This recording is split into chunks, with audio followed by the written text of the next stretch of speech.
Hey guys, Joshua here, and today we're going to be taking a look at the iPhone 8 Plus and if I think it is going to be a worthwhile buy.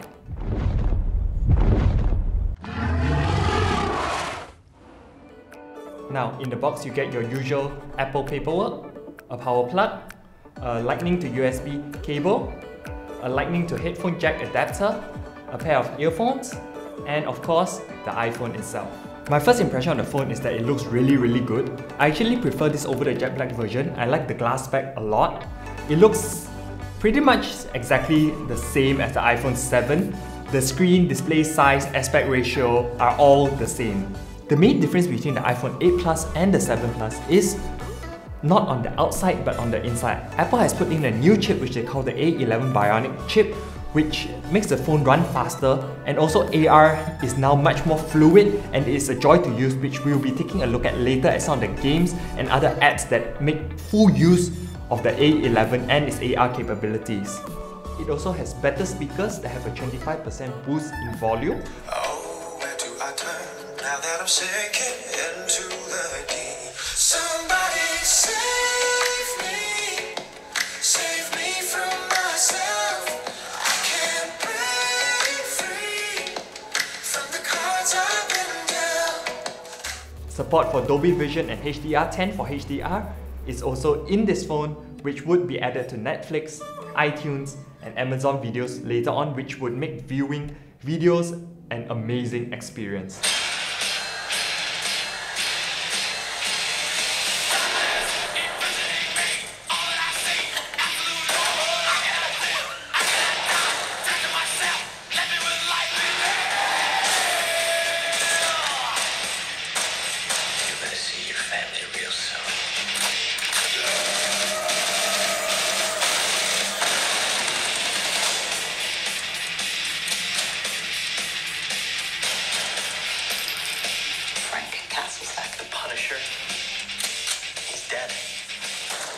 The rear and front camera is the exact same one as in the 7, but it now has better pixel processing, faster autofocus, and hardware noise reduction. The iPhone 8 Plus also has a new portrait lighting mode and also 1080 slow-mo, so for cinematographers or videographers that like to use their phone to shoot vlogs or anything, you would really appreciate the 1080p slow-mo at 240 FPS.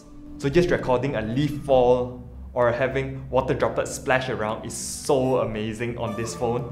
This is definitely going to be my go-to camera next time when I'm out traveling or going to other events because the video quality is just amazing. This phone is also waterproof with an IP67 rating, so you could take it to the wash, take it to the pool, take it to the beach, and even after water gets all over it, it will still work. Hopefully, don't take my word for it, Apple warranty does not cover water damage. Moving on, let's talk about battery. Battery life in the iPhone 8 Plus and the 7 Plus would be very similar, but Apple has added fast charging to the iPhone 8 Plus. Unfortunately, they did not put any of the adapters or cables that are needed in the box. You would have to go out and buy your own adapter and also a USB-C to Lightning cable to enable fast charging in the iPhone 8 Plus, which would cause your wallet to cry again. But a very nice feature that they've added with the glass back is that there is now wireless charging. So if you have a wireless charging pad, you can just put it down and it will charge to full throughout the night. So the first game we're going to be playing is Stack AR. So you know the usual stack game where you can just stack blocks? This game now, you can do it in AR. So I just find a surface and I can start.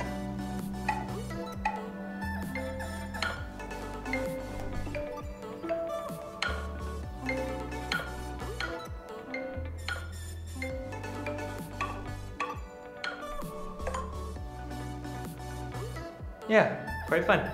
Now, let's go on to zombie gunship.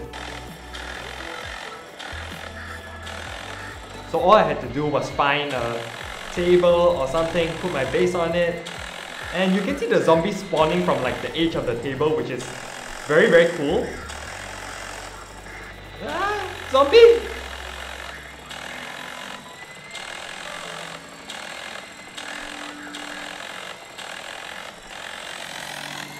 So you can see as I move the phone closer, it actually looks like they become bigger and you can much more easily aim at them.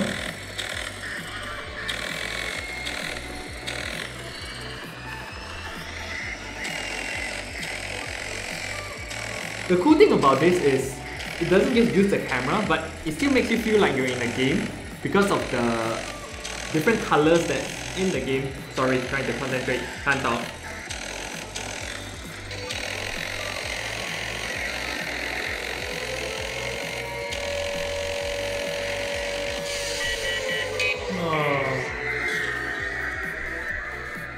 Yeah, so that zombie gunship makes use of AR very well. So another really cool app that makes use of AR is Housecraft. So basically all you do is you scan the floor, scan it, okay, and then you can put in anything you like. So say I like to put in a chair, tap, toop. There's a chair right there, and it's supposed to be what it will look like in real size. So I guess compared to the tripod, it look about that big, I guess. Well, you could change the color, resize it, make it a bit shorter, a bit depth, height. So that's how it look like if you bought a chair of that height right there, which is very cool, especially if say you're in a new house and you wanna buy new things. You can even put things like plants. So let's put a plant right here. Pick the plant, and you can move it around your house. So say I want to put it in front of the door. There we go. And I would be able to see what it looks like if I chose to buy a plant and put it in front of my door. So yeah, AR is coming and it's really very cool. After playing around with the AR capabilities, the camera, I really love this phone, but I cannot recommend it just because the iPhone X is coming out in about a month on November the 3rd. So I would suggest waiting for it because it has a better screen and also a better front-facing camera. Now, who would this iPhone 8 be for? Well, it would definitely be for the people who need a new phone right now. So if you are using an iPhone 5S or a 6 that's dying and maybe you broke your screen, this is actually very worthwhile if you do not have the budget for the 10. Another reason that you would get the iPhone 8 Plus is also because the 10 is expected to be backlogged. Supply is expected only to be met in the year 2018 because there is going to be a lot of hype surrounding this phone and many people are actually already waiting for it to pre-order it. So yeah, you may not be able to get your hands on it, especially in Southeast Asia where stocks are very limited. So overall, this is an amazing phone if the iPhone X was not just lurking on the horizon. So let me know down in the comments if you would buy this phone or if you are waiting for the iPhone X, or maybe there's some other phone that you are very interested in, such as the Google Pixel or even the Samsung Note 8, which you would be using instead of this phone. Remember to like and subscribe, and I'll see you in the next one. Bye!